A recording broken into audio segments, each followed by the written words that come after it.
What's up, multifamily masters? Hey, how's it going? It's Powell Chi here, doing my, my kind of weekly Facebook Live. I ended my series last time, and so I'm no longer talking about what you're doing when you're under contract, because I'm not under contract on a deal right now.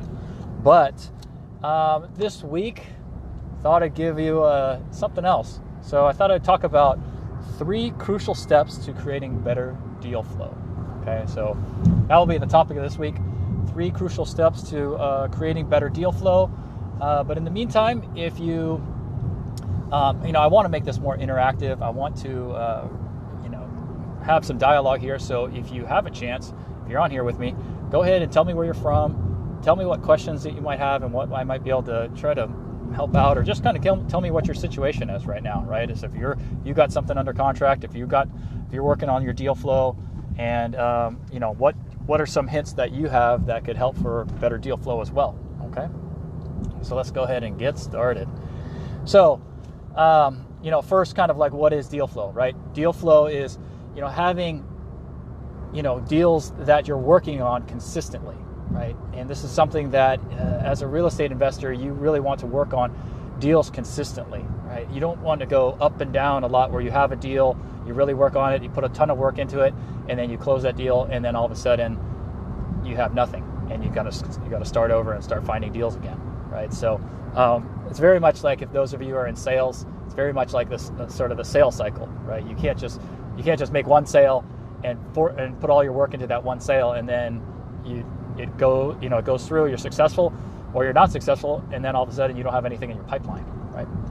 So let's talk about the number one thing that I feel like is important for deal flow and having a crucial step for having better deal flow, and that is creating your team. All right, and creating a team that each person has responsibilities. So in multifamily investing, self-storage investing, commercial investing, once you start to get into the larger properties, you're really going to have to sort of form a team with people and to be successful, right? I mean, I guess you could do it by yourself. But there is sort of a limit of what you're going to be able to do, how fast you're going to be able to scale, and you'll basically run out of money. So it's really great to just kind of form a team and start to understand that you can have different responsibilities. Now, what I've done on my team is that I try to broken it out so that there are, in commercial real estate, there's basically, I would say there's 3 main areas of focus, right? I say the acquisition side, where that's really you're trying to find the property, right? So you're getting the property, you're talking to brokers, you're doing underwriting, due diligence, you're visiting the property, talking to lenders, getting that all prepared, right? That's all the early acquisitions, right? Second side is the capital side, right? So when you're working on the capital, like raising capital, and who's going to bring the money to the deal, and who's going to be able to fund this deal, right? The third side is the operations. Who's going to run the deal after you close it? So the deal closes, you finally got it closed, and who's going to be the ones that's deciding everything? Who's going to be the one that's talking with the property manager?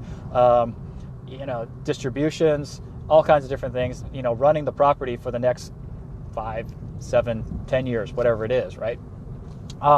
So that's the 3 areas of focus, and it's good to know as an investor, what is your specialty.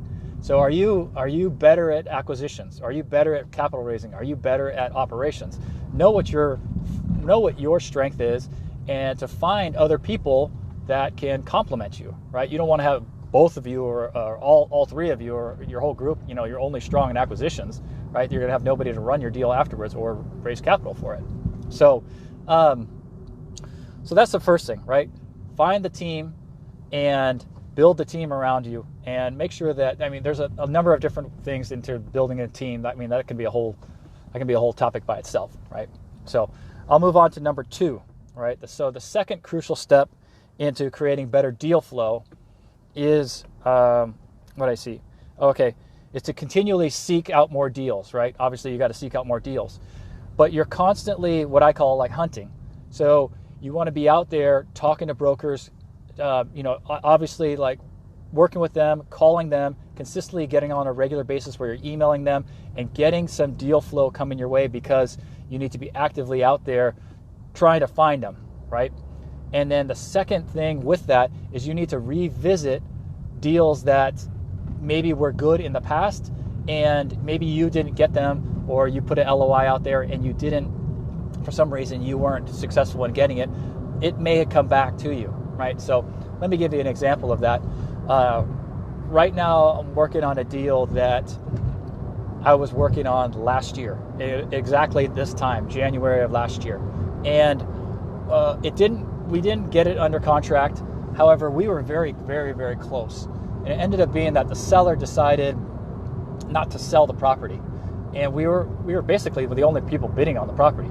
And the seller decided not to sell it and wanted to just do they wanted to fix it up themselves. And so I thought, okay, it's a bummer, but that kind of thing happens, and you don't always close every good deal, right? Then what happened is COVID happened, and I hadn't talked to this seller in a year, right? So I know that there's issues with COVID. It was a property that was already going to be, it was going to be a tough turnaround. They're going to have to do a lot of work into it. So it wasn't an easy turnaround what they were going to do and what we were planning to do. So I knew that they were going to go through this tough time during COVID, which is going to be even harder. So I just kind of waited, and I reached out, about a week ago. It's been a year since then, and yeah, they were trying to run it. They put some CapEx into it and everything, but really it's not their bread and butter. It's not really what they do. So right now, they told me they said, hey, it's a great time for you to call us because we're considering, doing the sale, making the sale happen right now. So, those kind of things pop up. And so right now we're in, again, negotiations with them, and we're talking right now. And so hopefully the second time around will work. Let me give you real quick before I go on to the third one. I just want to say hi to everybody. I appreciate you guys all joining in. Let's see here. Who's the Mark Werner, thanks for joining. Mark Chappell, hey, thanks for joining as well. Sach, great to see you, buddy. Thank you for joining. James Nelson, thank you. Chelsea Grant, thank you. Hey, Bethany, how you doing? Actually, my wife and I are going to go see our friends, James and Leone. So we're heading on our way right now to go have lunch with James and Leone. So, yeah, that's kind of things we're doing. So I'm in the car right now doing a Facebook Live while we're driving. So the third step, crucial step to finding better deal or getting better deal flow. Okay. So what I think of, this is often a step that's missed in when you're thinking about acquisitions, right? And it's really reaching out to your investors and your capital team, right? So you need to make sure that you understand how much it is that you're trying to raise on your other deals. So let me give you an example. Currently, I just closed on a deal, but I have some more deal flow coming up right now. We're working on about 4 different deals that at any time, maybe one of them can close, right? And so that's when you're working on potentially 4 different deals. What happens if all 4 of them come up? Are you ready to, are your investors ready to get involved with 4 different deals? Are you ready to do 4 different deals at the same time? Now, it's unlikely that you're going to do 4 all at the same time. They might spread out a little bit, but knowing that you potentially could have a couple deals, at the same time or right around the same time, you have to make sure that you are capable and comfortable either raising money or talking to your investors about, that you can get these deals done at the same time, right? And I think this step is often overlooked, is that sometimes you think, oh, I got all these deals lined up, but then you only potentially can raise whatever, $1 million, $2 million, whatever it is. That's all you've raised before. And then you think, oh, shoot, if I get all of my investors and they all invest into this deal, I don't think I'm going to be able to raise another $2 million to get my second deal done. And then it kind of will throw off your deal flow. So the third one is to check in with your JV partners, or in my case, it's JV partners. I'm not really looking for investors. I'm looking for partners in my deals. So it's really to check in with my JV partners. For you, it might be JV partners, or for you, it might be your passive investors. Excuse me. You need to check in with them to find out if you're going to be able to raise the capital that you need to be able to raise. All right. So let me just go really quickly back into that. Before I go, I just want to say hi to Tracy Tran. Thank you for joining as well. Appreciate it. So the 3 steps for the 3 crucial steps to creating better deal flow. again, number one is creating a team and having the team understand the responsibilities, amongst each other.